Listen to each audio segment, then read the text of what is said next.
that was one other thing that was like, I need to have the sewer. I need to have the sewer alligator. Happy New Comic Book Day, geeks, and welcome to issue 22 of the Script Heroes podcast. The show where we bring you comic news, book reviews, and industry blues. My name is Joseph Jasonowski, and I'm the writer of Gender Hero, Cunning Carly, and the Cryptoverse. And I'm Katie Markham, scripter of the Rusty Robot Country Club and ghostwriter extraordinaire. We have some awesome pulls for you this week, including Transformers number 7, Sinister Sons number 3, Monsters Are My Business and My Business is Bloody number 1, and Napalm Lullaby numbers 1 and 2.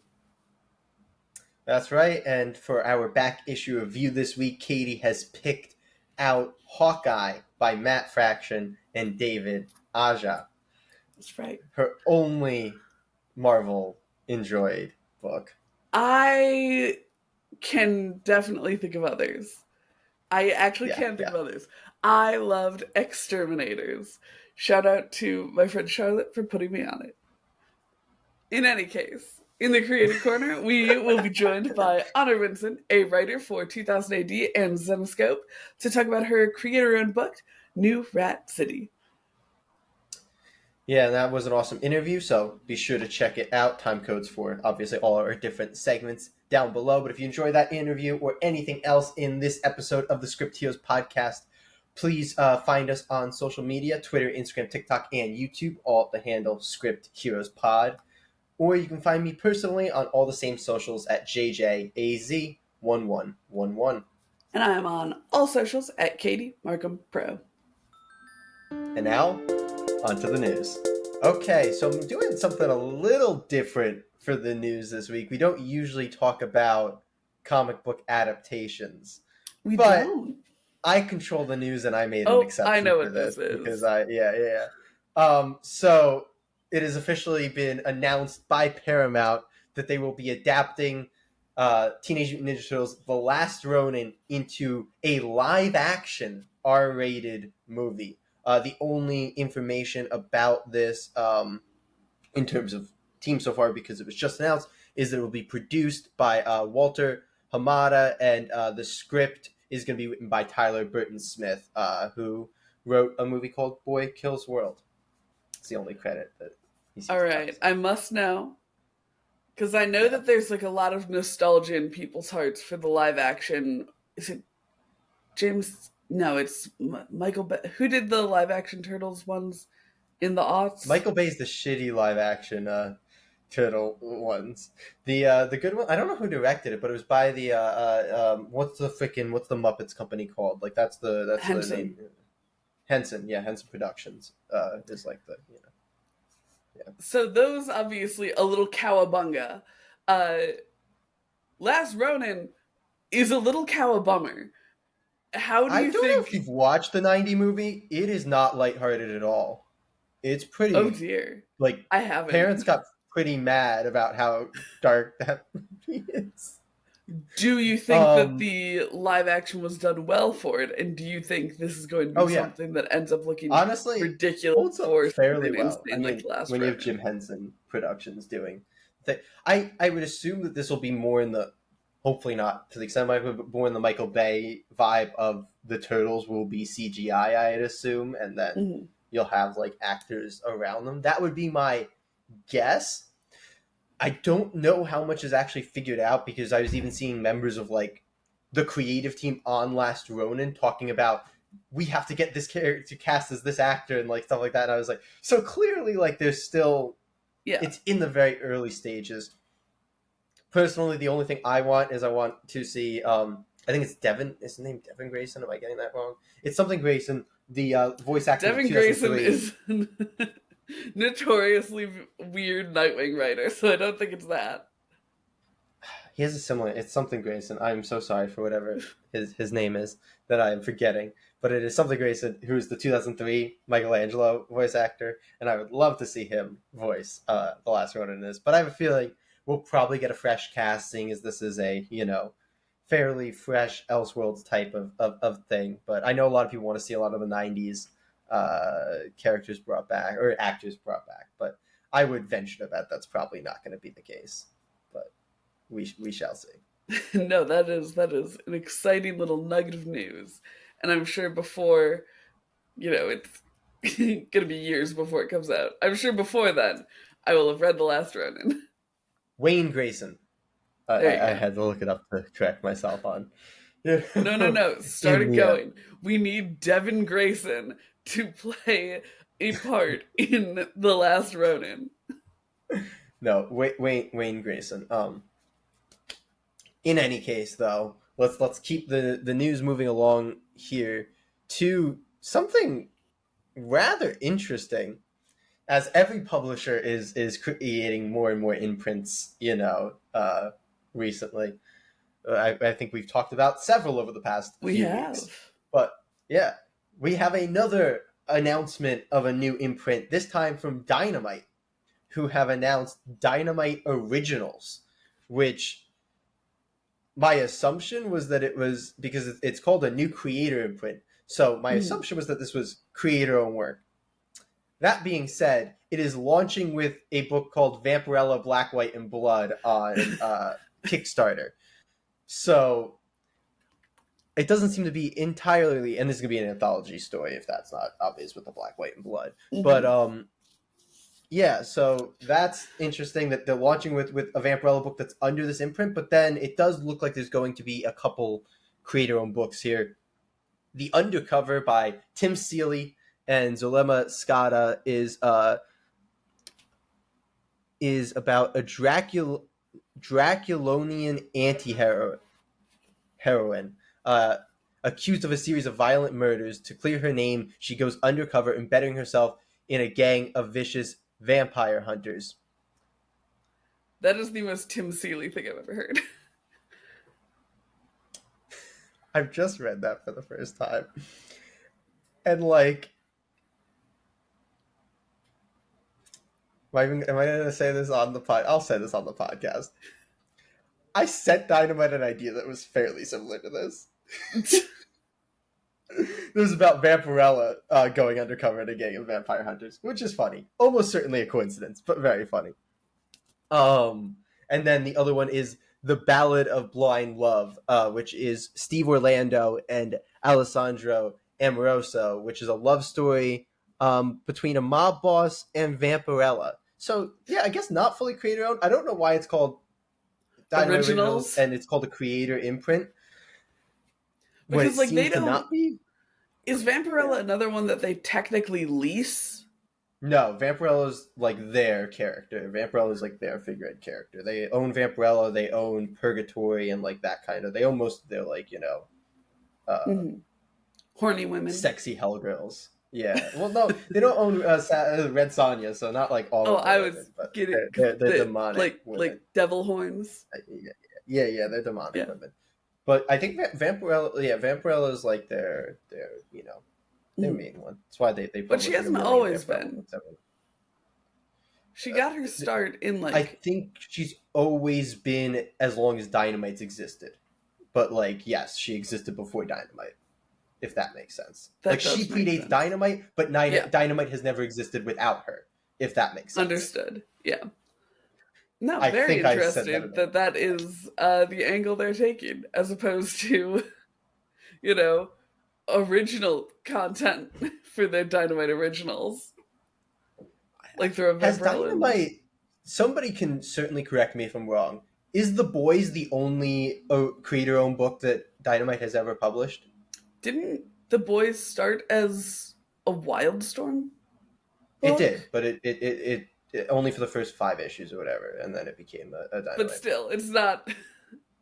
It's creator-owned, though. Right, but it's not that they started it. No, I didn't say that they started it. I said it's the only creator-owned book they've published. Fair. I have no idea.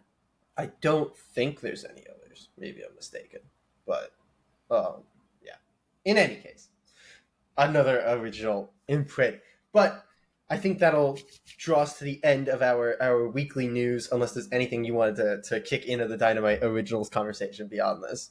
Oh, no. I'm excited to see where it goes. I think imprints are nice. I like when things are categorized. That is super fair. But in terms of categorizing, do you want to move over into our next category, the pull list rack. This week we are pulling Napalm Lullaby number 2 and number 1 because we had to catch up. Transformers number 7. Monsters Are My Business and My Business Is Bloody number 1. And Sinister Sons numero 3. But, of course, that is not all we pulled this week. Katie, what else did you grab? I also got Haunted House, A Love Story, number 5, as well as Beneath the Trees, Where Nobody Sees, number 5. What did you get, Jaybird? I picked up The Incredible Hulk, number 11, Action Comics 1064, and Green Lantern, number 10. Pretty rad. Do you have any particularly strong feelings on the order here, Katie, of these? I think the move should be Sinister Sons, Transformers, Monsters, then Napalm Lullaby. Monsters, and then you want to end with Napalm Lullaby. I think we've got the two, so it might be a bit chunkier. Yeah, I don't want to bury anything, but depending on your feelings, I might not want to start with Sinister Sons number 3 because I know how you felt about Sinister Sons number 2. And if this is similar, then I don't think we should start with Sinister Sons. It's actually dissimilar. Okay, cool. Then I'm happy to start with Sinister Sons. Plus, we can't split up all of our Image books. Aren't all the rest of them Image? No. Monsters. You actually split up the 2 Image books with Monsters. Or My Business. No, I'm a fool. My Business Is Bloody. Oh, that is a Dark Horse book. My be. So you screwed it up already, Katie. Oh no! All right, Jay, happy. You decide the order. I'm just gonna, I'm gonna move Monsters to the top. That's what we're gonna do here. We're gonna move Monsters to the top. So we're not splitting our publishers. Or actually, we could just stick it before. We'll go Sinister Sons, Monsters, Transformers, and Napalm Lullaby. There. That's what we're doing. We're going to Sinister Sons right now. Without further ado, see you in 0.1 seconds. Sinister Sons number 3. Trapped in the belly of a space whale, as Sin Sun and Lord Zod beat the ever-loving snot out of each other on the streets of the planet Zella. A mysterious specter from the past lurks just around the periphery. The Sinister Sons now literally find themselves trapped in the belly of a space whale with no means of escape. To their horror, they discover they are not alone in the muck and goop. Enter Spaceman Joe. That's not his name. No, his name is Major Tom. I wonder if his name changed at some point in the process. I wonder if we're supposed to recognize him, and he's lying. I don't know. But the creative team. Yes. The writer is, of course, Peter J. Tomasi of Super Sons, Green Lantern Corps, Superman, a lot of other books. The artist is Vasco Georgiev of Amazon's Attack, Batman Urban Legends, and Xena Warrior Princess. The colorist is Tamra Bonneville, and the letterer is Rob Lay. Katie, you were a little bit timid about issue 1. You weren't the hugest fan of issue 2. How's issue 3 clocking in on this? I liked issue 3. I think that my kind of sustained complaint through the first 2 was that I felt like the boys weren't able to do a whole lot, but at least in the first issue they didn't interact at all, and then in the second issue, and then your issue with the second issue, I believe, is that you didn't like their interactions because they were too similar. And I think bringing in a third person, so Major Tom arrives, allows them to kind of work with their similarities instead of working against them. Like, they're still not friends because, they're evil children.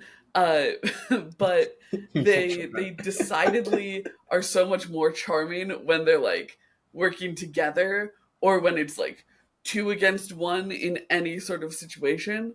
So the fact that Major Tom and Sin Sun kind of gang up on Lorzad a little bit, it works. And then when Lorzad is a little bit depowered because he's not in the whale, or because he's in the whale and doesn't have access to the yellow sun, I think that works as well.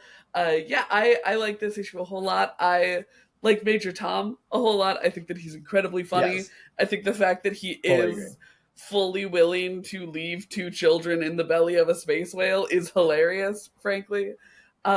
He's willing to do that, but he's not willing to kill said space whale because it is an endangered It's species. a rare species. I also would not kill Melville the space whale. I love Melville. If I was inside of Melville the space whale, Melville the space whale's dead. Too bad. I'm dying. I will sustain Melville. But Jay, how did you feel as someone who was enthused about it? I enjoyed this issue a lot. I just enjoyed this series a lot in general.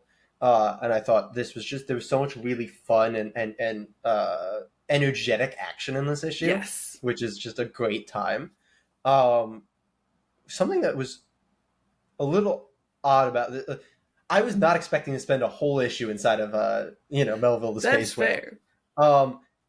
And so I'm questioning because why would I research before we do a full list? Like, I was under the assumption based on like solicitations and stuff that this is a 5-issue miniseries.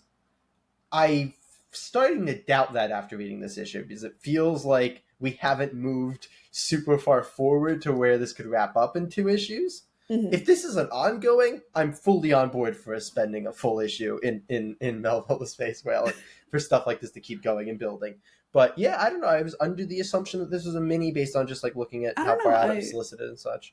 But maybe it's an ongoing. DC normally does a pretty good job of marking on their covers. That's true. And it's like 3 of 5 or 3 of 6. So I was fully... with World's Finest Teen Titans. Like I think that was a thing where that kind of just. I don't know. I anyway can't remember that far back that we've read. So I decided to. In any case, though, super fun. It's also though the one thing that would give me hope that it's not a mini that's ongoing is that they are like alternating between 2 artists every other issue, which would seem to indicate that they have some long-term plans, because otherwise you'd assume that they just go, okay, wait until we get 5 issues done with this artist. We don't have to, worry about sustain. And on that, I do want to... David LaFuente did issue 1. The 2 of David LaFuente and Vasquez Georgiev both worked on issue 2. This is Vasquez Georgiev. Issue 4 is David LaFuente, and issue 5 is back to Vasquez Georgiev. And I do want to say on that, I think they do a great job of like feeling consistent. Like, I think LaFuente has a pretty defined style that we've seen in like Radiant Red, and I think we had one other LaFuente book that we had read that really does look like his art. And I think that without looking like, an exact clone, it really fits the same vibe. And like you said, it really captured the energy this week. Because we had a few different exciting a fight scene as well as an action scene that was just super fun. Yeah, like the action of like the water coming in and then spilling out. Like that was the scene I was really talking about. Like the fight scene was great too, but like it is this just action scene that isn't a fight scene, and that's always something that's really cool to see in comic books when it's well done. And this was, in my opinion, a very well done example. It had me engaged. It was pulling me through the motion and everything, and then you end up with 2 children dangling, over stomach acid, which there you is go. Well, where would you rate that on a numbered scale? I'm giving it my good book rating because I think it was just a good fun time. So this is sitting at that 7 out of 10 that I so love to give books. This issue actually jumped up to a 7 out of 10 for me as well. I think that adding that third dynamic really was the secret sauce that was missing. Would you call number 3 in a series like this a pull? I'm going to say yes. Right? Because it's very... And I feel like this has been the thing with all 3 issues so far. Here's like... They're all very approachable. Like, they kind of give you as much context as you need. Mm-hmm. And they're not super context-dependent books, which feels like a weird thing to say with brand new characters. But it's... This issue is fully readable and enjoyable with absolutely no context. No, I'm going to agree with that. And you know what? I will give it a pull list rec. So that is an official pull list rec to start off the episode. And issue 3 of Sinister Sons getting the pull list rec instead of issue 1. Hey. I gave issue 1 a pull list rec as well. The official pull list rec. Yeah. All right, but we are moving on to Monsters Are My Business, and My Business is Bloody. Let's check it out. Monsters Are My Business, and My Business is Bloody. Number 1. Meet Tanner Grizz Grisham, along with a shrewd necromancer who wants him dead, and a chainsaw-wielding koala bear named Cuddles, as he wages a bloody war against nightmares from beyond time and space. It's thankless work, but someone has to do it. And when a group of government contractors go missing in the nightmare landscape of the flooded zone, Grizz stumbles into a mystery he may not be able to carve his way out of. His old biker pals, the howling gargoyles, are up to no good, and the memories might be too much for Grizz to handle. This is coming at us from one of Jay's favorite writers, Cullen Bunn, of Green Lantern, Lost Army, right. Ghost Lore, and The Sixth Gun. The artist here is Patrick Piazzalunga of Happy Horror Days, Project Patron, and Captain America Forever Allies. The colorist is Marco Bracco, and the letterer is Jim Campbell. Jay, as mentioned, Cullen Bunn, one of your faves. How you feel about this new issue 1? I enjoyed this. I thought this was a very fun issue. Fun is like this is fun. This idea is fun. This world is fun. And there's some really cool world establishing stuff here. Like I really like the little bits and pieces we get of this world. To basically start off the book, like Cuddles' introduction is so metal and fun. Yes.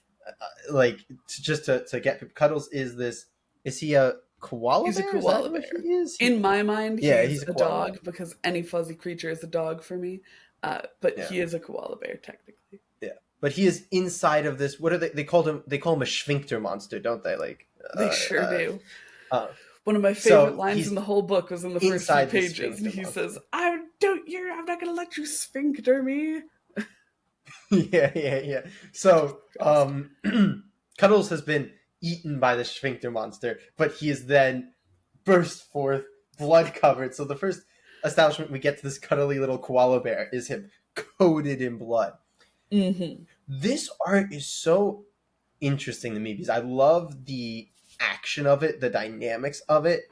Mm-hmm. The rendering on it is very interesting. It feels like when we read the beginning of Ultimate Spider-Man, it has that sort of early 2000s rendering. It feels like, where it has this kind of rubbery feel to it. Mm-hmm.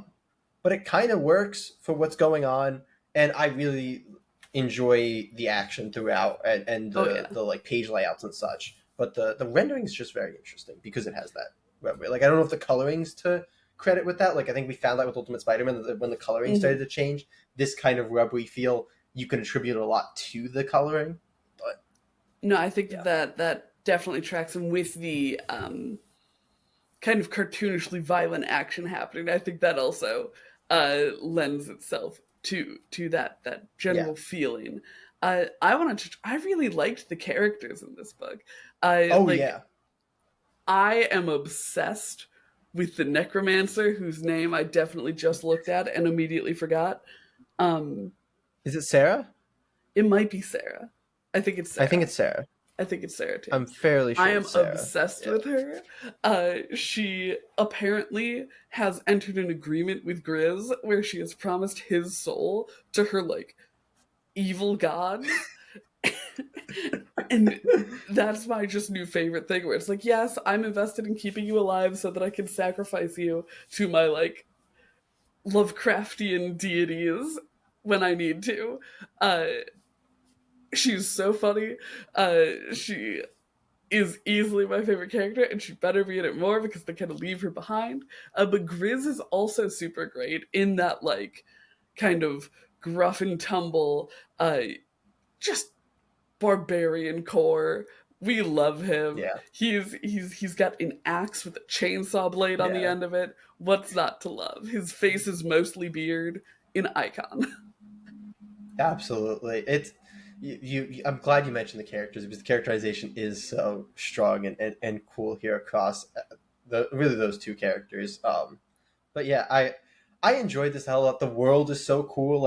It's a kind of a post-apocalypse, but the apocalypse is caused by acid rain, but the acid rain is caused by cult leader 1%ers who called in monsters in the acid rain.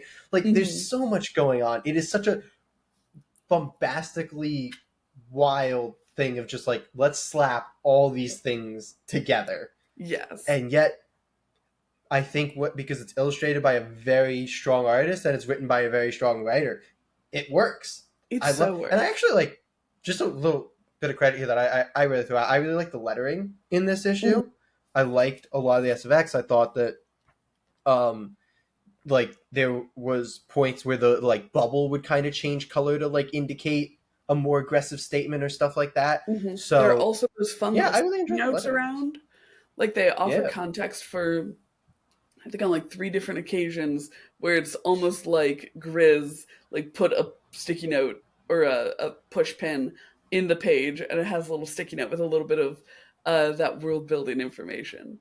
And I think that at the end of the issue, not to spoil the cliffhanger, but there is a pin at the end of the issue that just says WTF ? Exclamation point. Which is also incredibly funny. And that's a last thing that I would want to hit on. It's just that this book is funny. It does funny well. Oh yeah. and that's so great. Do you want to put a number on funny? I will put a number on funny. And the number I'm putting on funny, I'm going to give it an 8 out of 10. I liked this a whole lot. It's the kind of funny that's up my alley. And I will call it actually went Yeah. Awesome. You went a little higher than me there. I'm just that half step below you. I give this a 7.5 out of 10. I thought this was a great introduction. Very fun. I'm invested. I'm in. I'm also going to call it a pull list rec, making that 2 straight official pull list recs. Let's see if the start of the new Transformers arc can hold up. Transformers number 7. Who will lead the Decepticons? After last issue's shocking ending, Starscream and Soundwave battle for leadership, and the result will change the Decepticons forever. And the Autobots learn they may have more allies than they imagined. The writer is still Daniel Warren Johnson of Wonder Woman Dead Earth, Do a Powerbomb, and Murder Falcon. The artist is Jorge Corona of Middle West, The Me You Love in the Dark, and Nightwing. The colorist is Mike Spicer, and the letterer is Russ Wooten. We have a new arc. We have a new artist. Katie, how is the new arc for Transformers starting for you? I'm actually going to kick it back to you because you are like Daniel Warren Johnson super fan. I am. And he's no longer doing the art. I love Daniel Warren Johnson. How do you feel with this new art? Jorge Corona, I think, kind of knocked it out of the park. I did not feel disappointed like I was expecting to. I was really sad to have to open up into a Transformers issue that wasn't going to be illustrated by Daniel Warren Johnson, and then Jorge Corona's art was just as good, or at least I didn't really notice a drop off in quality. And to go beyond that, this is one of my favorite issues of Transformers so far. I thought that every bit of this worked almost perfectly. The intro sequence is awesome, and it pulls me in. And then there's the Decepticon power struggle that's so cool and engaging and exciting. And then we go straight from that to just great human character moments with the humans on Earth and the Transformers interacting. And throughout all of that is awesome action and awesome art. And I'm just like, every bit moved by so fast and was so engaging. And then there's just the next thing that was so cool and so engaged. Like, this was exactly what I wanted out of a start of a new arc. I don't know how you felt, but that's how I felt. No, that is so fair. The one kind of gripe that I had with it as like the start of a new arc is I feel like there wasn't a great kind of, this is the plot of the arc. Like I didn't feel like we got kind of the introduction of Soundwave taking over for Starscream, but I don't know that we got a good like, here's his evil plan, which isn't like fair. Totally necessary. But I do think it's nice to kind of, even if it's like on a dramatic cliffhanger or something, to be like, and this fair. Is the like, these are the stakes that we're going to be up against here. In general, like you said, the art, it carries over so well. I don't think that the styles of Corona and Daniel Warren Johnson are like in 2 separate spheres. Like I think that they're pretty aligned as well, which definitely helps with that transition. I actually think that I like the way that Corona draws people more than I liked the way that Daniel Warren Johnson did. Like I really liked how Carly. I really liked how Carly looked. I feel like she had some really good emotions as she was processing this stuff. Same with Spike. No, Spike's the one who died. Yeah. Yeah, Spike's Oh the no, one it who died. is Spike. Oh no, it's Spike. Wait, so then who died? It was His Spike. dad, who was His Sparky. dad. Sparky, right? They Yeah. both have names like that. That's why I was like, it is Spike, and then you were like, Spike died. I'm like, oh no, that does sound right. Spike did. No, it's Sparky because they all have names that aren't. Both of them have names that aren't names. That's or dog correct. names. They both have dog names. They do both have dog names. I forget the name of the brother, but I'm sure he had a dog name too. Probably. But yeah, I think that this, like you said, it's just good writing. It's just good art. The one spot that wasn't supposed to make me laugh, but I couldn't take it seriously, was Spike is sitting in a wheelchair outside of the hospital. And Optimus Prime is in his truck form, and it's just a speech bubble coming from the truck. It's like, Spike, talk to me. And Spike's just sitting there in a wheelchair processing the death of his father, and I'm like, this is a fucking car. This is a fucking car talking to him. The fuck? I think I've gotten desensitized to Transformers just being cars, even just across these 7 issues, because I didn't have that moment of like, this is... Oh, that's because fair. when you explain it like that, it is amusing. It is amusing. And it didn't hit me with. But it doesn't throw me off when they're talking to each other or in combat or something. It's just there's 2 dramatic shots of Spike being depressed about his father's death, and then just a semi-truck saying, Spike, please talk to me. And it got me. That being said, I think what I have learned at the end of this issue, because it is so well done and so good, I don't know that Transformers is the property for me. The comic is good. It just I just I don't think it's my flavor. Very fair. But in any case, do you want to slap a rating on not your and flavor? I wanted to throw that disclaimer out there because I slotted this in at a 6.5 out of 10. I think that it's very good. I think that Transformers just isn't for me as an IP. Very fair. I gave this one a 9 out of 10. I thought this was maybe my second favorite issue after that issue that I gushed about a ton in the first arc, which I think was issue 3. I think it was because I gushed about issue 2. Yeah, this was I thought every kind of aspect of this was so good. And I like, to an extent, fast-paced comics, and I thought this was just so good at moving from point to point. No, it definitely was. In any case, I'm going to throw a Polis Rec on this start of a new arc. I think there's a good place to jump in. As someone who has read the first 6 issues, if you liked those, absolutely a pull list rack. Or if you like Transformers, a pull list rack. I just don't think that Transformers are my cup of tea. Very fair. But we got one more book coming. Napalm Lullaby, officially issue 2, but we also read issue 1 for catch up. So let's head on over and talk about that. Napalm Lullaby, numbers 1 and 2. A child with unimaginable power is raised to believe he is God by a cult of zealots, utterly confident in the moral authority of their religion. The magnificent leader has imposed his will on humanity and created the ultimate theocracy. Join them, or be cast out to suffer with the masses.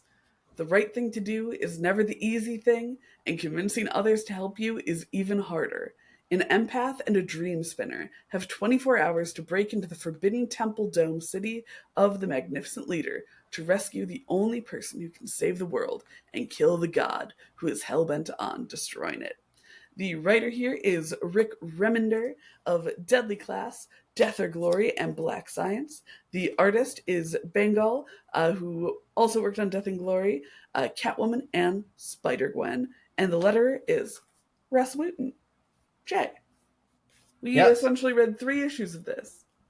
We did. I think it's a very, very cool concept. And I also really like the art in general. Oh, yeah. I thought the first issue was a solid look into the world, but I don't think it achieved much plot-wise, if that makes sense. Especially for a double-sized issue. I was kind of left going wish we moved a little bit more forward. It feels very much like what you would get out of a normal-sized first issue, and then it's just twice as long. The second issue, however, really starts moving into the plot moving forward. And a lot of cool stuff. We finally meet their father figure of the two main characters, whose names I have completely forgotten, because they often call each other sister and brother, which is, which is Katie's pet peeve, actually, by the way. Is my pet I'm peeve. interested here. Like, how you we felt about talked it in this long and world. hard about that. Sarah and Sam. That's why I didn't Do they think get a that the pass girl's name because was it's like Sarah and the other one. a like kind of, weird future? No, it's still dumb. No, still dumb. Okay. But yeah, we get to meet the father, which I think added a lot to the book. And we really get, like, their quest gets on, we start the quest, which is nice. So I enjoyed issue 2 a lot more than issue. So I'm really glad that we didn't, like, just read issue 1, because I might have been a little bit more hesitant to go into issue 2. But doing 2 issues here, I'm engaged. I am, for sure. I am pulled in. And I actually feel the same way, especially because issue 1 does another one of my pet peeves, which is where we focus on a character who is not the main character, but it's the start of the series, so we don't know who the main character is. Like, the first half of the first issue is this dude stealing these halos that our main characters will eventually need so they can break into the Dome City. But then he, like, just dies, and it's like, okay, I guess he's not even going to be a supporting character now. I'm glad that this was the first introduction to the world that we had was through his lens. But then when we met Sarah and Sam, I was like, okay, no, these people rock. I'm here for this. I will say, though, I wish we got a little more context earlier for what their, like, abilities are. Because fully agree. It's a strange situation where this is a new world for us as readers, and we know about Super Baby because we saw him have his, like, Superman parody origin, and which I loved. I loved that whole first sequence. Yeah, that was very cool. And then we got our time jump. They seem to be, like, from a different dimension or whatever, because, like, they came in through, like, a portal instead of crashing. It was weird and cool. But then we jump into this 50 years later world, and it seemed like Earth at first, and it still mostly seems like Earth, but there's not really a vibe of what kind of Earth it is. We get some, like, dialogue hints that maybe people with superpowers have been rounded up or something, because he says that he's, like, hidden his kids. The dad does. And I wish that we just got a little bit more expository info on what the, like, standard of the Earth was that they're trying to bring us back to. I'm gonna throw out maybe a different one. I think this is Earth. I don't think that it's meant to be something else. This is Earth. And I meant, like, Earth as we know it. Yeah, my clue of, like, him hiding them, I don't think actually has to do with their powers, because they make a point later that, like, everyone else has been brainwashed, and they're the only people that, like, have free thought. Which so is I what think it throws was me more off. with regards to that instead of with regards to the power. The powers feel very weird because they're not really touched on much. Like, they just kind of have them and they do things with them, but they don't get much, like, attention as they're like Jedi mind trick, like, guards and stuff, and then we'll just keep moving on. Or the main girl will, like, do these dream, which is super cool, like, power. Dream. Yeah, but they're not. It's not touched on much at all. Like, why the two of them have these powers? If other people have powers, what's going on? So I agree with you. That is, I think, the huge thing. I'm just like, I need some context for this. But other than that, I really like this, though. I think this is a super, super cool book. And I like the universe. I am excited to dive more into it. Like you said, I'm glad that we read issue 2 along with issue 1. Do you want to slap a rating on issue 2? Because I will slap a rating on issue 2. Issue 2, and this is divorced from issue 1, just to be abundantly clear, because a lot of my issues were in issue 1. I'm gonna give issue 2 a 7.5 out of 10. I liked it a lot. Okay. I like the world. I do think that a little more context for the world would be nice. But yeah, I like the characters. I like the art. I like the writing. How'd you feel? Yeah. So Yeah, I'm gonna go a little higher than you again because I blamed issue 1 for a lot of that stuff. Where I'm like, well, now I know they have powers, so I'm not gonna be like as mad about issue 2 not explaining them. So Fair I enough. give this an 8 out of 10. I liked issue 2 quite a bit. I think Yeah. that it's really engaging and the world is just very very cool. But yeah, I'll because we did the first two. I know we gave the rating just for issue 2, but I'll give the pull list thing for the series as a whole so far, and I'll say yeah, I think the series worth a pull. Yeah, I would pull this series. I'm trying to think if issue 2 is like super jump onable. I don't really think so. Like it's not meant to be at the very least. The, Like the I would weird thing is definitely grab issue 1. it is weirdly to some point because the story doesn't really start until issue 2.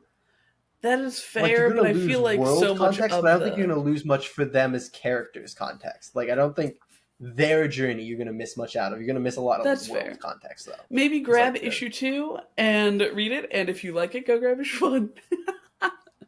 or grab whatever the hell you can get. Like There you go. There you go.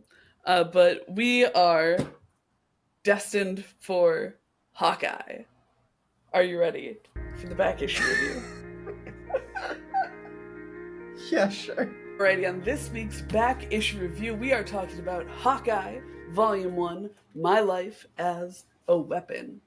Get ready for double the archery action as the two Hawkeyes team up to deliver twice the justice. Clint Barton's plan for some downtime from the Avengers is about to take a back seat as he runs into a heap of trouble, courtesy of Russian mobsters, Madame Mask, the Circus of Crime, and more. But with ex-Young Avenger Kate Bishop by his side, a whole bunch of trick arrows in his quiver, and a new canine companion, these two heroes should just about be ready for whatever comes their way, assuming they can stop arguing first. The creative team here, we've got writer Matt Fraction, who's done work on Fantastic Four, Sex Criminals, and The Immortal Iron Fist, teaming up with David Aja, who worked on The Immortal Iron Fist with him, has also done The Seeds. The letterer here is, oh no, I had it up, and then it disappeared. Oh no. It's Hollingsworth, right? I believe. Oh no, sorry, that's the colorist. Is Matt Pulido. Hollingsworth.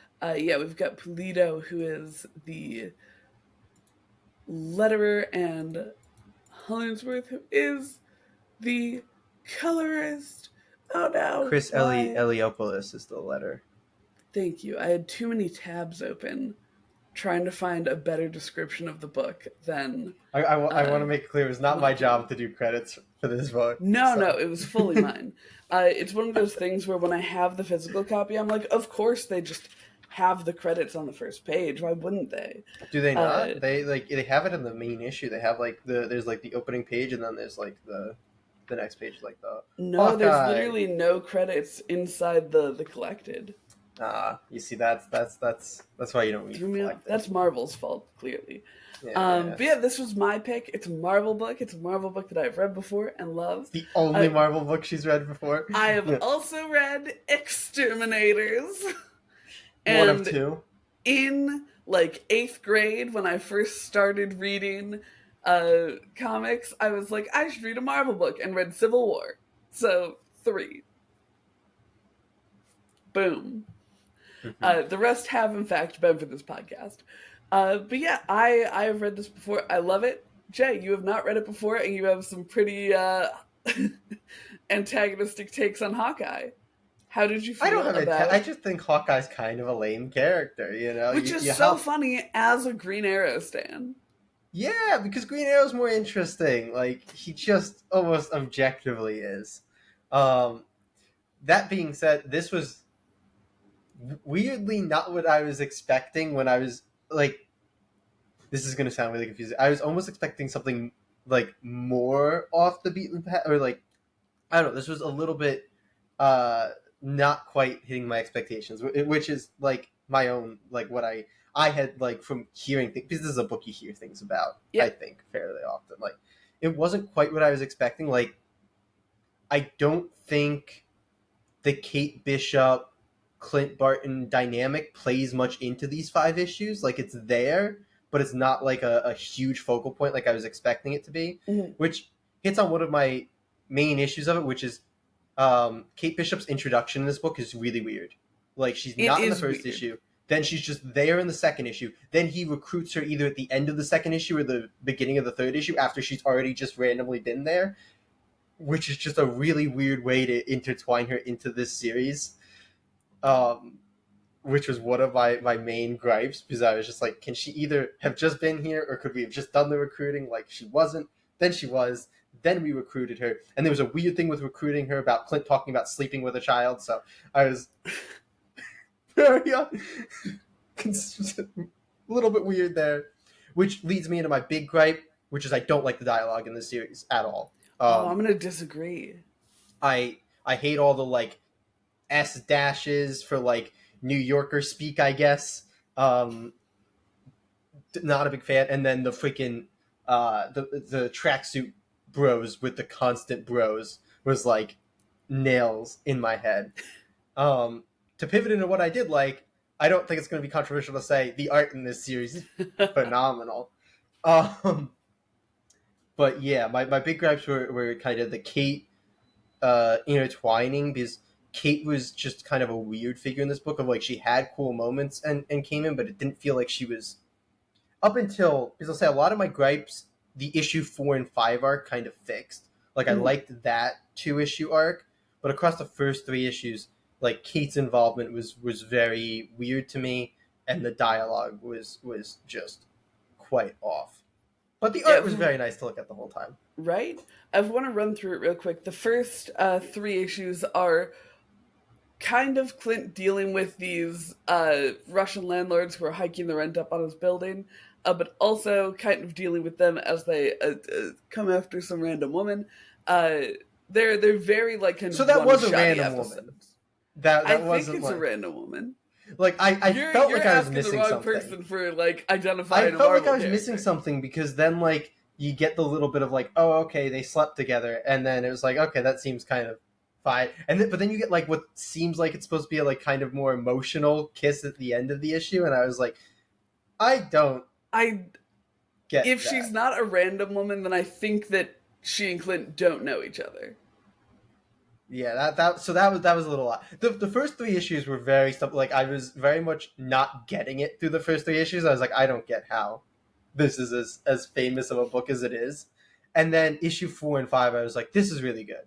And this feels like more of what I was expecting with this kind of, less traditional Hawkeye, like, espionage type stuff, To give that context, issues 4 and 5, Clint is trying to recover this videotape that has evidence of him murdering people who the U.S. government had said the military had killed, not the Avengers.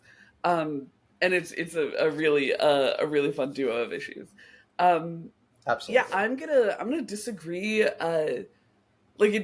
The dialogue is, like, fully a matter of opinion, obviously. I really like the way it comes off. I don't think it's trying to be, like, a New Yorker accent, because he's not like a Spider-Man New Yorker. Right, whatever. Well, it was very. And then the other thing, I'll just throw the last little thing in dialogue is I didn't like all the, like, little Spanish, probably Russian, maybe. I like those. Spanish, I felt like it French, really put us. I feel like we're so in Clint's head during these issues, and I like that quite a bit. Like, if it was, the way that they'll sometimes do, where they do, like, translated from in a little caption box. If it was, like, translated from Spanish, probably, I would have a problem with it. But the fact that we don't know what they're saying, and it's Clint just being like, God damn it, this is my perspective. I liked that quite a bit, actually. And I feel like he just has so much personality in his dialogue. So even if the the accent or whatever it's supposed to be in the writing doesn't always hit home, I feel like the way that he speaks has a lot of personality to it. I love the, like, recurring, we'll call it a joke or motif or whatever, of the, like, the start of every issue is Clint going, like, okay, this is a bad situation. And I think that is really effective across the 5 issues, especially across the first 3 issues, in making what isn't, like, a totally connected story feel very connected as we're going through this downtime with him.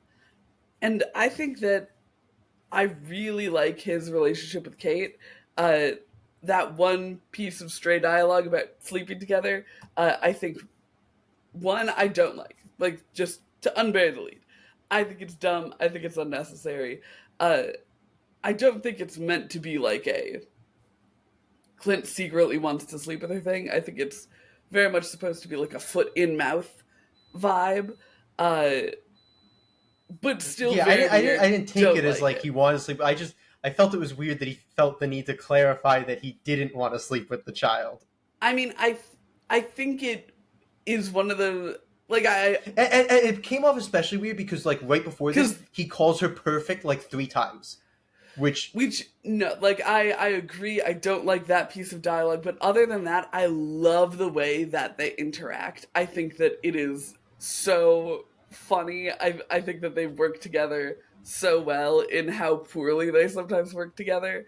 And to talk about the page that's on without talking about the content of it as much, because again, weird joke. I think that's just not for me.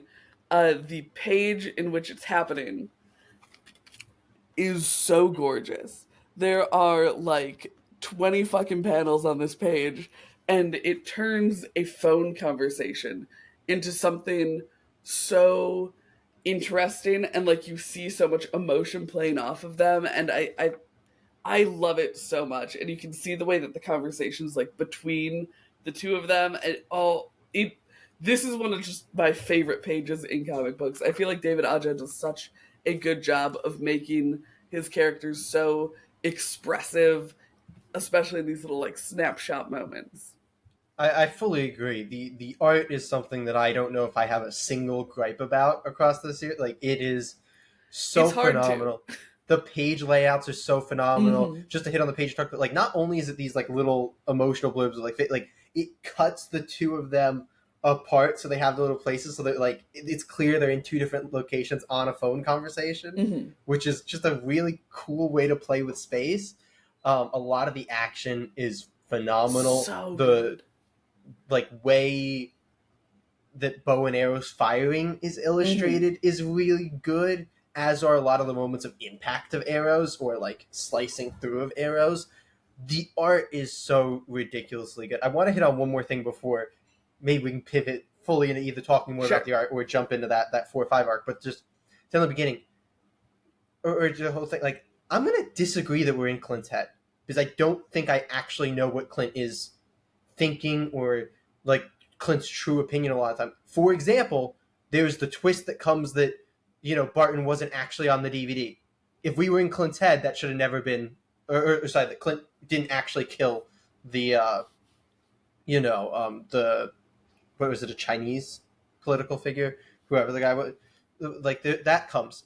If we were in Clint's head, he does kill him. No, he doesn't. Don't you remember they made 3 different fake versions and he was actually killed by Navy.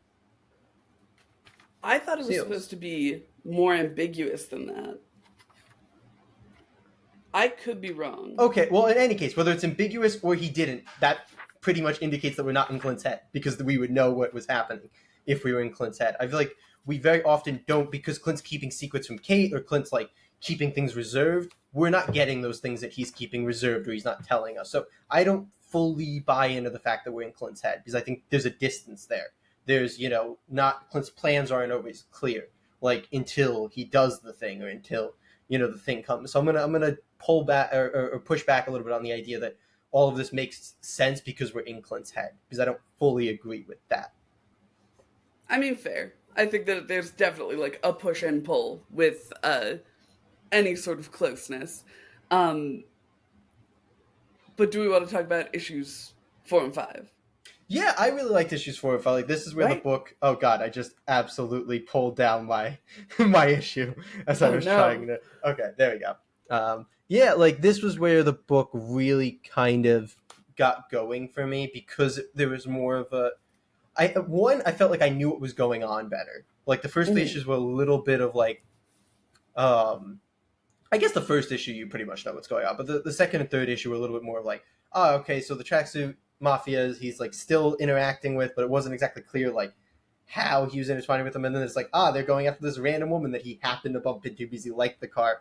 It's like, but you were already dealing with the tracksuit mafia, so is this just like huge coincidence, or was there some sort of him placing himself in? Anyway, I didn't feel the connective thread, or like I knew what was going on as much in those issues from an overarching story perspective. No, I think These those are issues definitely more one-shotty. These issues got immediately going. Like Clint gets abducted, and boom, Captain America, Maria Hill. We get told kind of what's going on. He kind of pushes Kate away, which is great. This is where I feel like his dynamic with Kate gets a little bit more. But then, unfortunately, and not necessarily unfortunately for reading the volume, because I'm sure once you go forward, like the whole thing of it is then him distancing himself, so then you don't get more of that dynamic. So when you're reading just through 4 and 5, and 4 and 5 are where I feel the dynamic starts getting good, it's a little bit like, we didn't get much of it when it starts getting good. But it is good when it happens here. Kate, I think, has more to do here, in like or more interesting things to do in this arc, because she gets to come in, disguise herself as this like golden mask, which I also just love that design for that character Madam Mask. that I don't really know. Yeah. I will point out she disguised herself in the crime circus one too.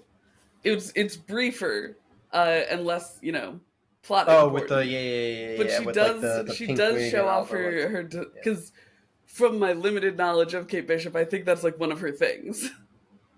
Like one of her skills. She disguises herself? I think so. Interesting. She gets to do so much in these 2 issues, and the fact that she is disguising herself as the big bad is so huge. The entire sequence of her getting caught, and then Clint saving her, and then her saving Clint, that back and forth inside the hotel, so great. I love the way the action is paced there. I love the way that the story moves. I just think it's so phenomenal. I agree. I like the villain a lot across these issues. I like a lot of the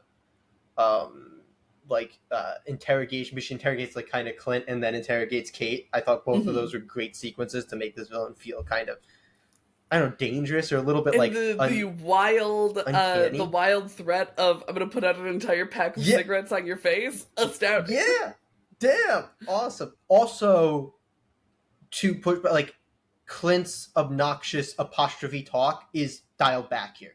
It happens every now and then. It's not like almost every bubble like it was across the first 3 issues, where it's like, it's not even just like, I think at this point it becomes almost just the S ones. In the first one, like it's just these constant, apostrophe text. It's dialed back a little bit here. The tracksuit bros aren't in it much. I think they show up at some point in it, but they're not in it much, so there's less bros, so the dialogue becomes much more bearable for me as well. So it is this perfect storm of the story getting better, the dialogue, getting better, and a villain that I'm much more interested in than random tracksuit mafia members. I know there's the like implication that Kingpin is like ordering them around. I believe he shows up in like issue 3 or whatever to be like, I'm mad about how this went. With the Circus of Crime thing.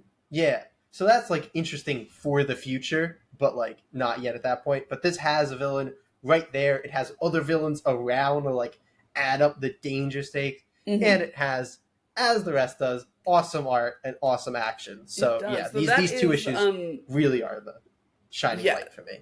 They so are.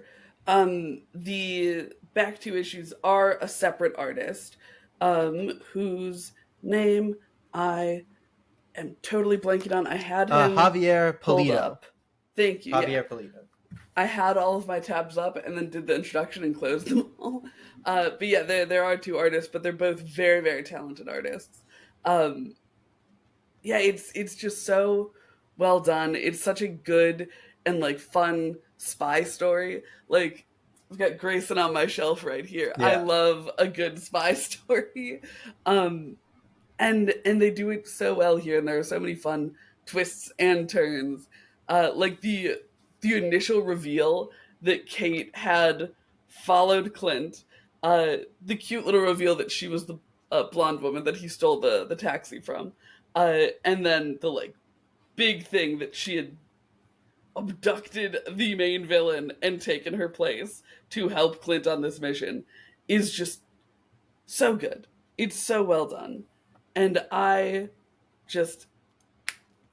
I love this this arc, and I am such a fan of the one-shot style of the 3 books before. They're like lightly connected, but they're really really standalone issues, I think.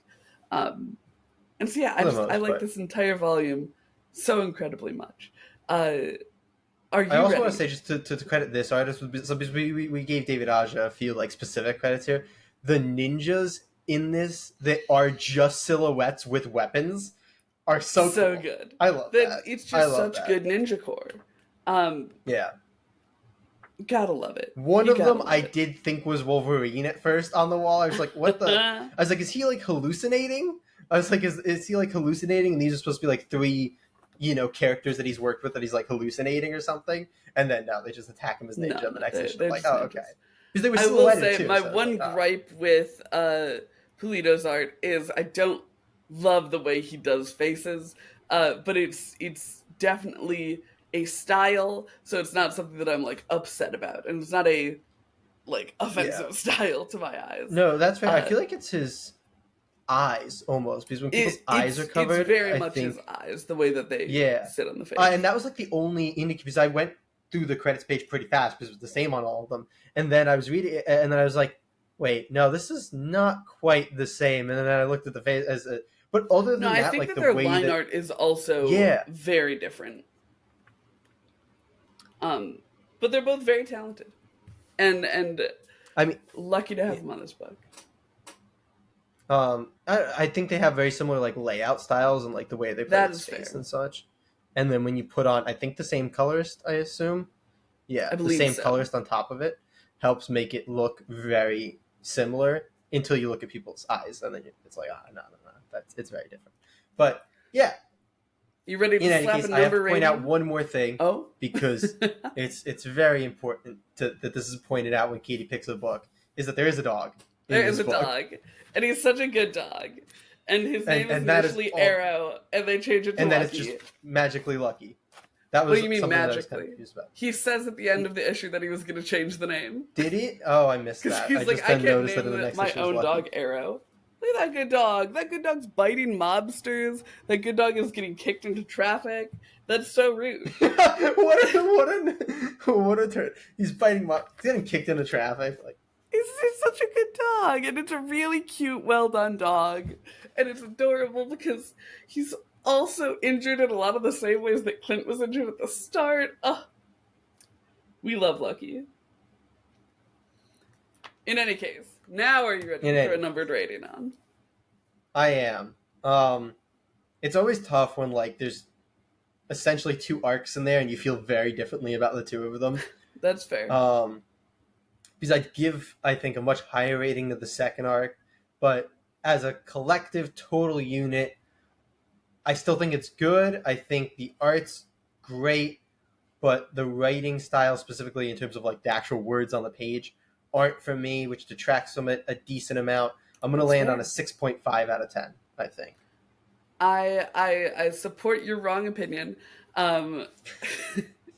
Mostly kidding, of course. I love this book so much. I think that the art is phenomenal. It's very much the same vibe of art as Bruno Redondo's Nightwing. Like I think it's very clear that Redondo has taken inspiration from this. And it's so up my alley. I really like the way that the characters interact. There's a great dog. I'm giving this bad boy an 8 out of 10.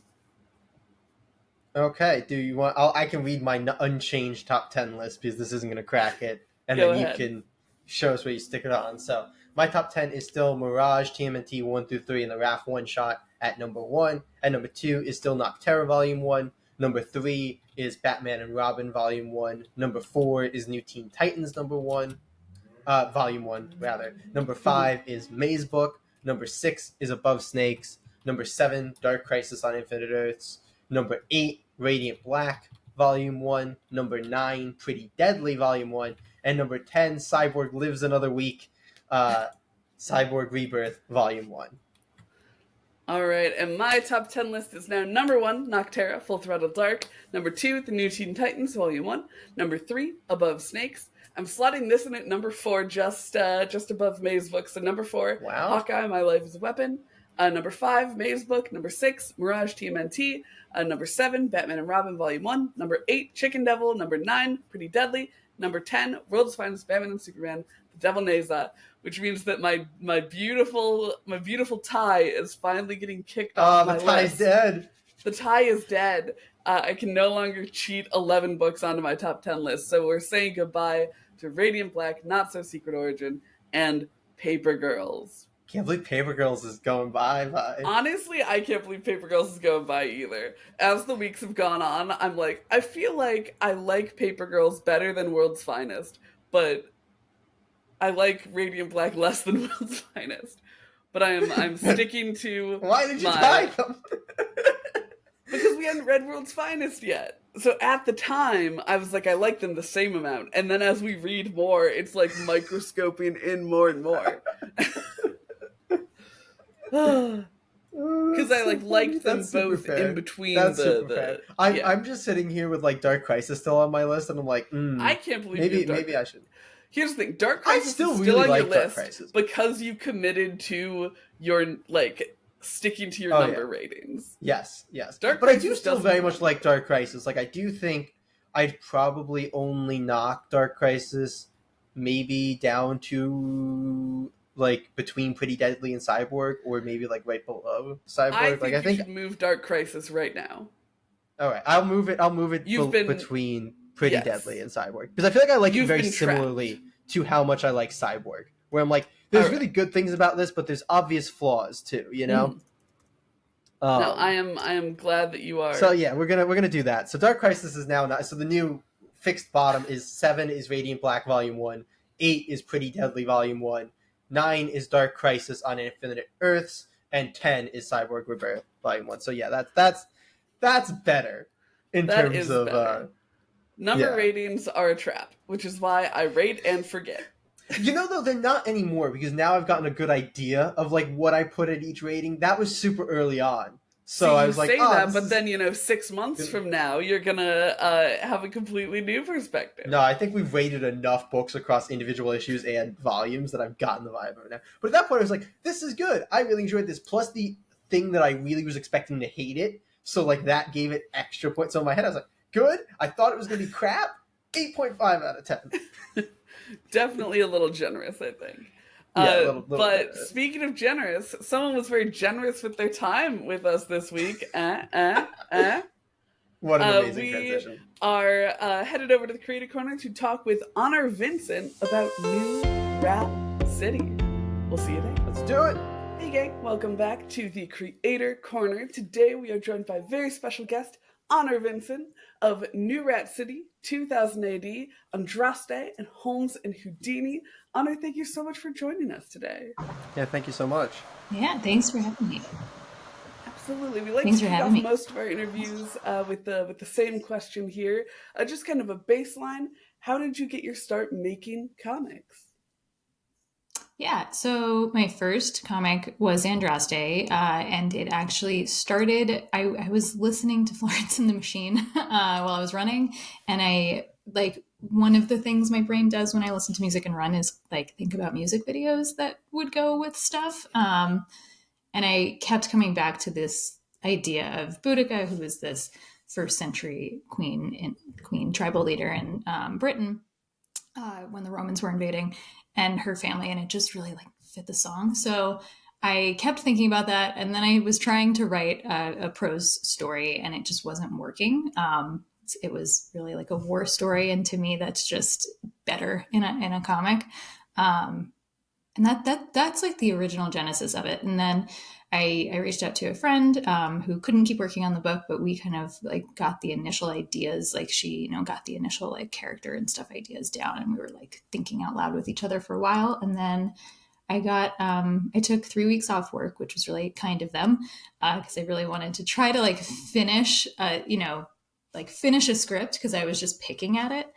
And I was able to finish issue 1, and then I found Unai, who is the artist on Andraste, on Facebook, of all places, in a great group called Connecting Comic Writers and Artists. And that was about it. We, he got to work. His artwork is awesome. It made me more excited to like keep going, like gave me momentum to keep writing. And then I kickstarted it. So that was how it actually like got out into the world after it was the first 3 issues were done.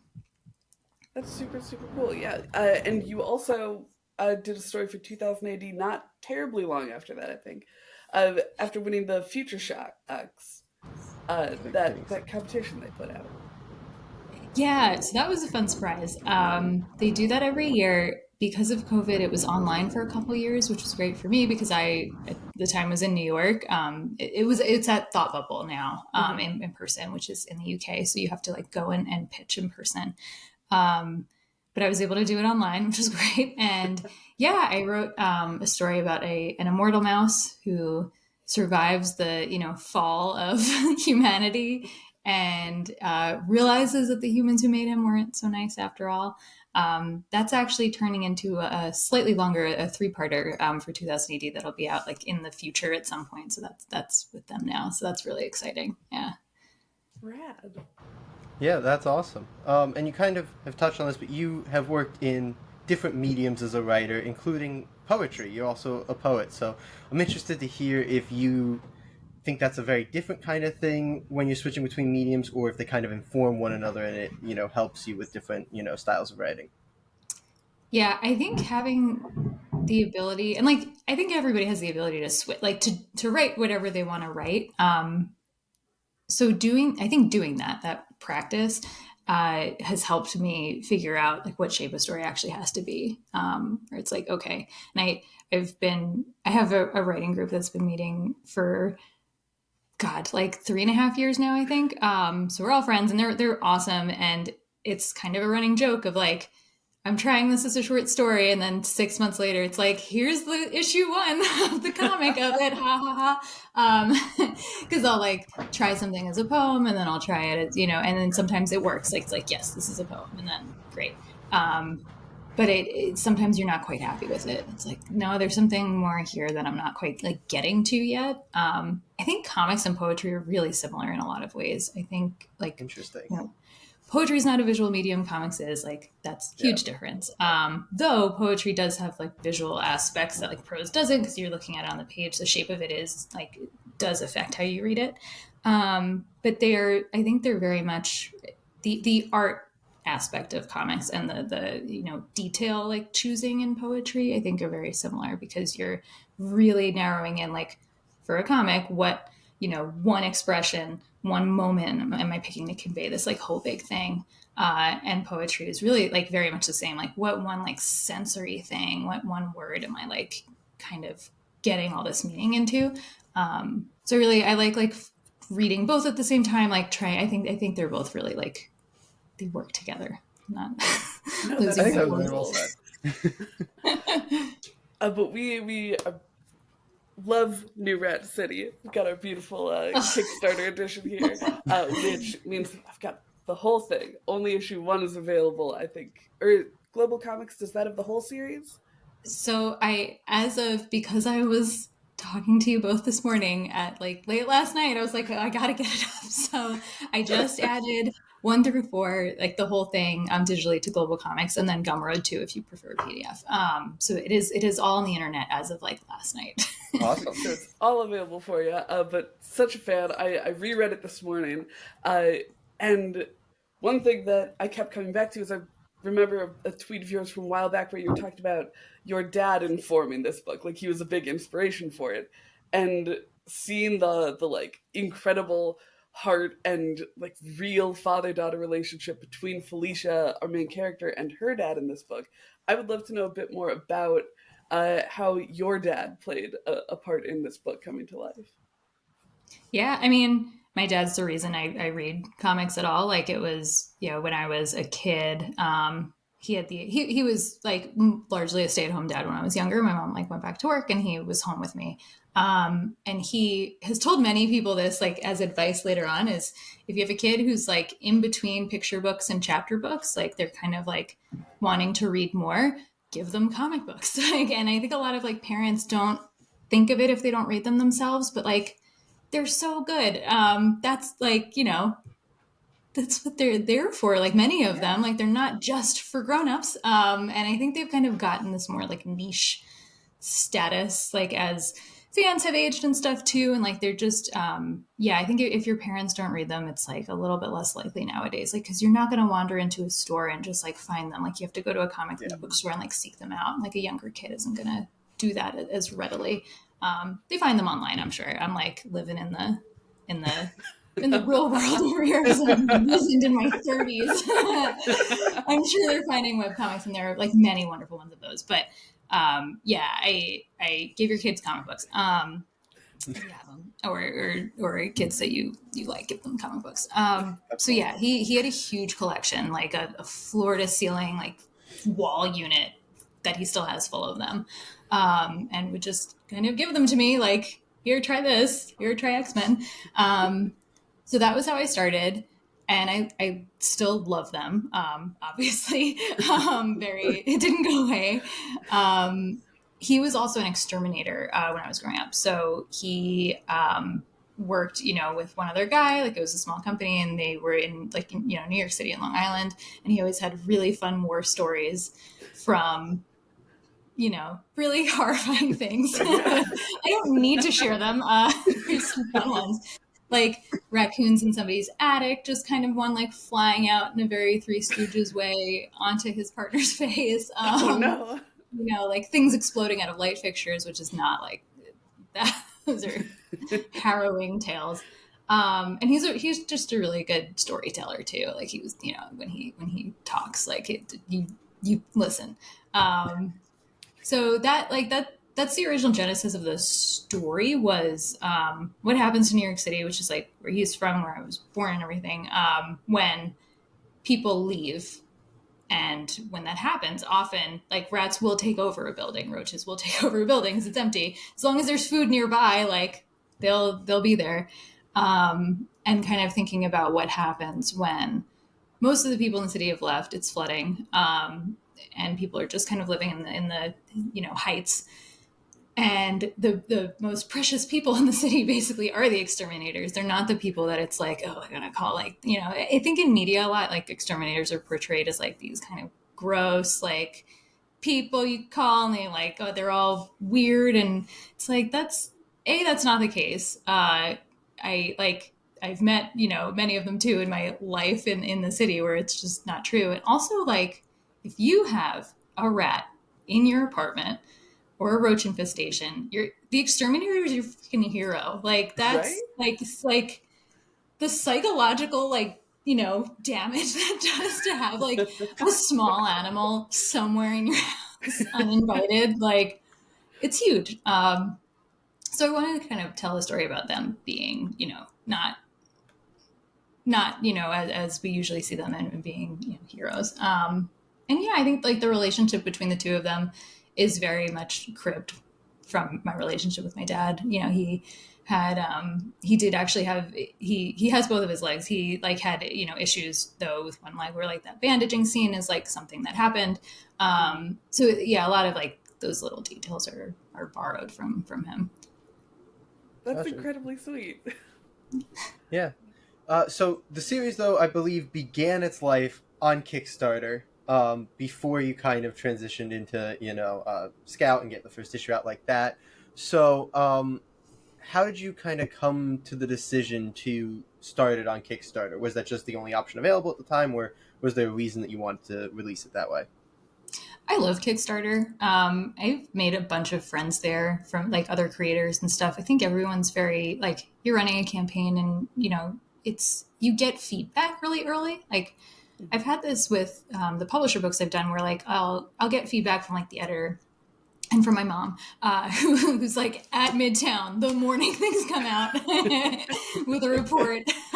And like, she gives me an honest opinion, but like, other than that, you don't really hear from readers quite as much if you're not on like a big 2-book or something. Like, I'll go like look for reviews and stuff, and I'm like always so happy to read them. But for like New Rat City and for Andraste too, like you're getting feedback like about, this looks really cool. Like you're getting to talk about the book and kind of like keep working on it in a way. And I love that. I also love, just meeting other creators who are like running campaigns at the same time. It becomes kind of a cohort. Like, I've met a bunch of really nice people on Kickstarter who have become friends.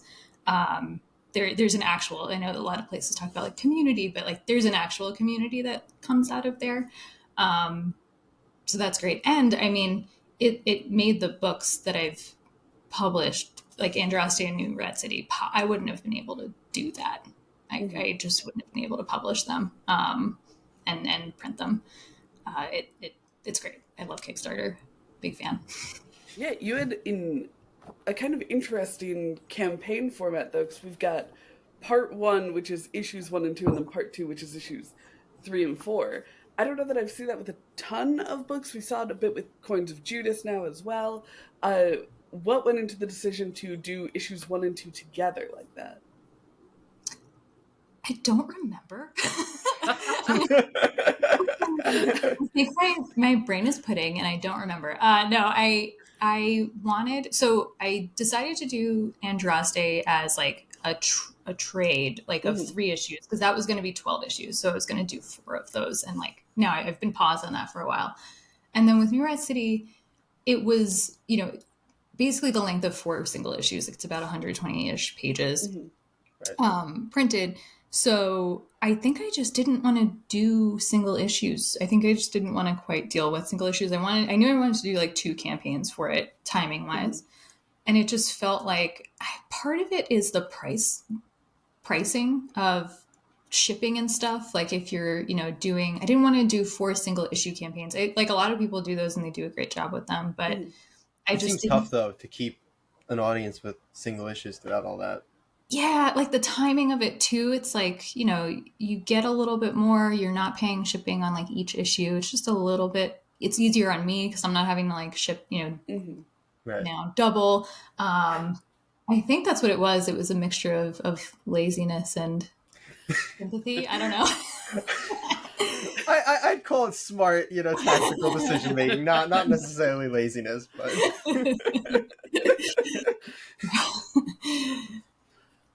Well, between issues 3 and 4, we get a little short comic, a little kind of interlude from one of your incredibly talented variant artists. The bulk of New Red City, pretty serious, borderline apocalyptic, and then we have this kind of incredibly cute and goofy story. What was it like to first write and then read and see your characters in this completely different tone? Yeah, so that actually came from the Kickstarter campaign for part 1. There was a tier where you could pick a pest. It was where you could choose like an animal for Felicia to face off against. And my friend bought that one, and it was raccoons because he loves raccoons. Their little hands, especially. It's like, of course, your little hands. True. And then the other person who bought that, who's great, who's also a comic writer, James III, he chose geese, which are truly one of the scariest animals. They're so mean. Malicious. So, yeah, they're like evil. I have a t-shirt I just got that I should have worn it today that said like hell won't take me, and it's just a goose. It's so good. So then it was like, all right, we've got geese and raccoons. Like, what do we do with this? And I wanted it to be more of like a Looney Tunes episode than like a, feel like purely part of the story. I wanted to have a little bit of fun with it because it's absurd in a lot of ways, like the story. So yes, it is, raccoons riding geese and the sewer alligator, which that was one other thing that was like, I need to have the sewer alligator in the story. Like I cannot do that. Come on. Yeah. So that's where that came from. It was quite silly, but yes. I suppose, does that mean canonically that in Felicia's kit, she has peanut butter? Yes. Perfect. Peanut butter is a really great like exterminator tool. Actually, like glue traps which are horrible, but they are scented like peanut butter if you smell like a glue trap because mice like that. Yeah. Wow. I had no idea. Good to know. Yeah. Practical and very funny. Let's kind of follow up on like the different tones. I'm interested to hear because I like to hear this out of writers. Do you like writing a certain tone over another tone, or do you just like to write a variety of stories across, more darker and lighter tones? Yeah, I think I've gotten a little bit more experience writing in different tones, like especially writing books for Zenescope, because those like they have like a tone of their own. The characters all have their own voices, and like the stories all have their own kind of vibe.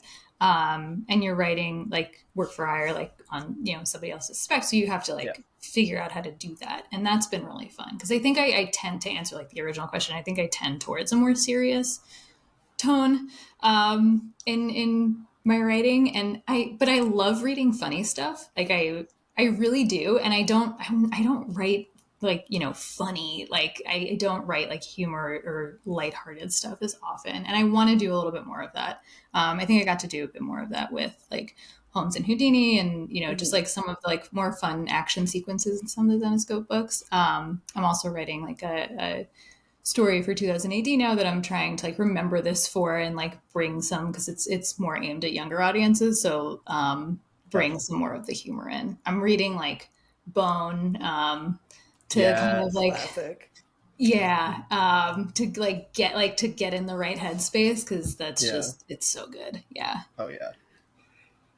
Well, without any spoilers, of course, the end of the series is incredibly satisfying, but also incredibly tragic, but also a bit open for plans for the future. Do we know, are there any inklings of a continuation of New Rat City? I would love to write another arc for it. I would probably keep doing like the roughly the same size like arcs, like 100 something pages. But yes, I have something in mind. I haven't started writing it yet. But I do have something in mind, and I do want to do it one day for sure. My husband's he's a programmer, and we have talked a couple times of like, this would make a fun video game. Like, what if we did like Stardew Valley, but you're an exterminator? Yes. Honestly, that is such a great, just one sentence pitch as it is. Stardew Valley, but you're an exterminator. Yeah. Come on. That's possible one day in a really long time. Yeah. Well, absolutely adorable. Whether it's a video game or a new arc, or just more of your work that's coming out in 2000 AD, we are very excited to see what's to come. Is there anything in particular that you want to shout out that people should look out for that's in the pipeline right now?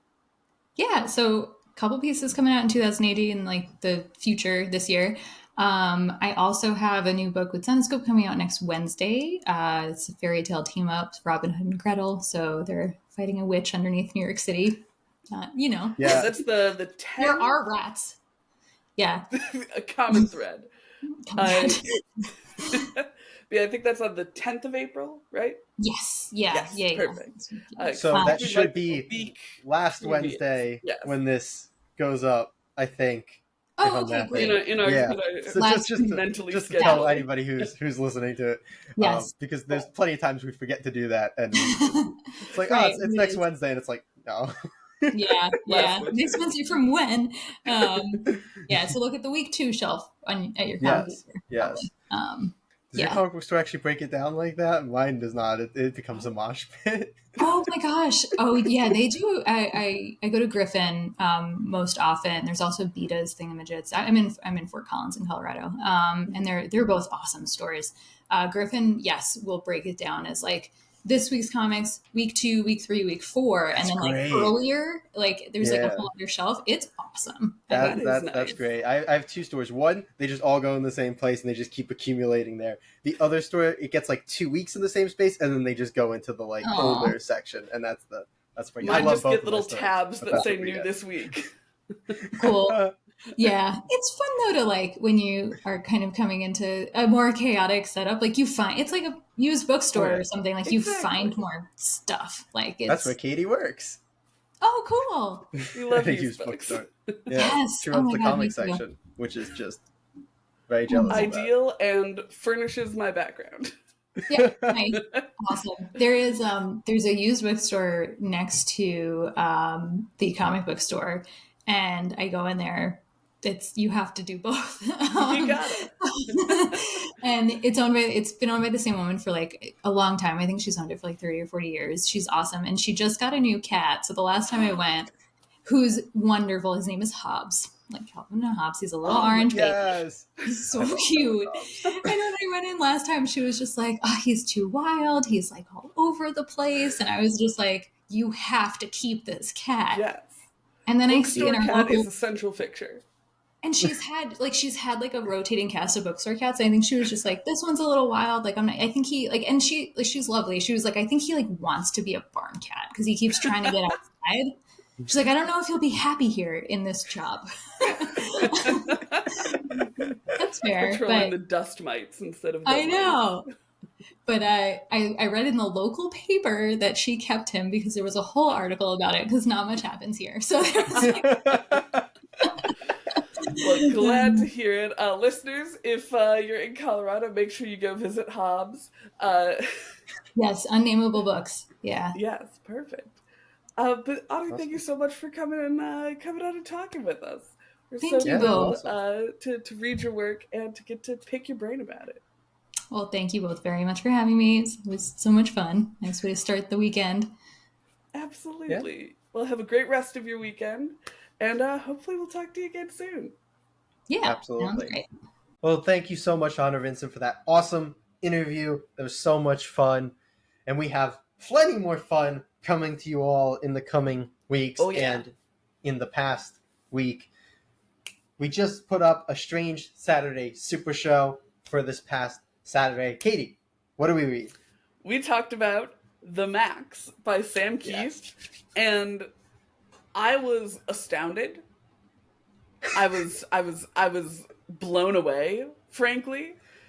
I thought I hated it, and then I decided I loved it. And it is frankly possibly it's a wild the ride. Strangest, like, fairly mainstream comic book you will ever read. Yeah.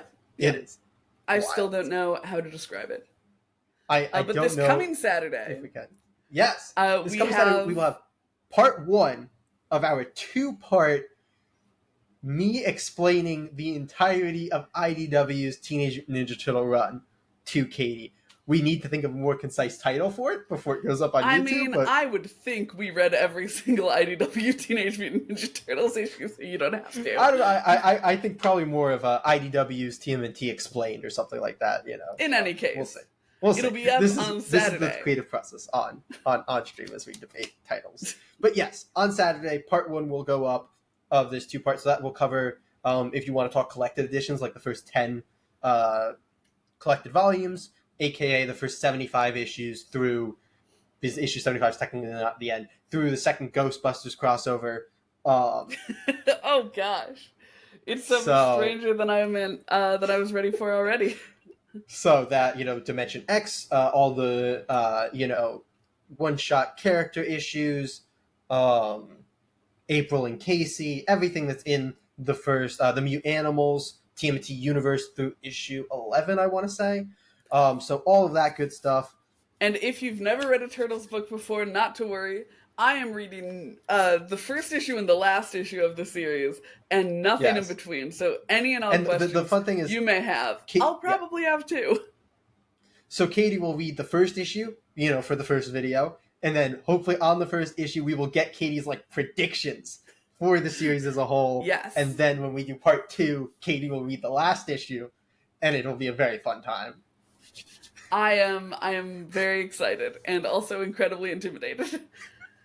It's going to be incredibly entertaining. But in any case, we of course have plenty more to come on our normal Wednesday episodes.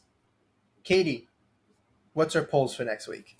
Next week, we have some, we're dusting off some old polls, some stuff that was delayed and is coming back to us, including, I am so psyched for, Batman Offworld number 4. We were absolutely going ham for that book, and then it disappeared for 3 months. With Jason Aaron taking on TMNT. Taking on Turtles, We'll also be reading The Displaced number 3, Lotus Land number 6, and another long-delayed one, Moon Man number 2. I'm going to So, read Jack, issue 1. What on earth will we be covering in the back issue review on this Turtles-themed week? So Katie knows about this one because we were talking about how we had to do this in a back issue review before. We haven't talked about this yet, but the last Saturday bonus episode of the month is going to be another tier list like Rebirth, but with iconic character deaths. So we'll have Death of Superman, we'll have Barry Allen's death in Crisis on Infinite Earths, and we'll have the Jean deaths Grey's of death. Raph, Leo, and Donnie. Yes, so of course I was not going to let Katie just read the death issues of Last Ronin. So here we go. We are going to be covering TMNT, The Last Ronin, and synergistic with the movie being announced. Next week on what's our show called? The Polis Scriptios, the Polis. Oh my goodness! When I blanked on our own show's name. That didn't happen. We'll cut that. Well, this has been... No, we won't. This has been a thrilling outro, frankly. Thank you all so much for tuning in. But as always, see you next week, Comic Geeks.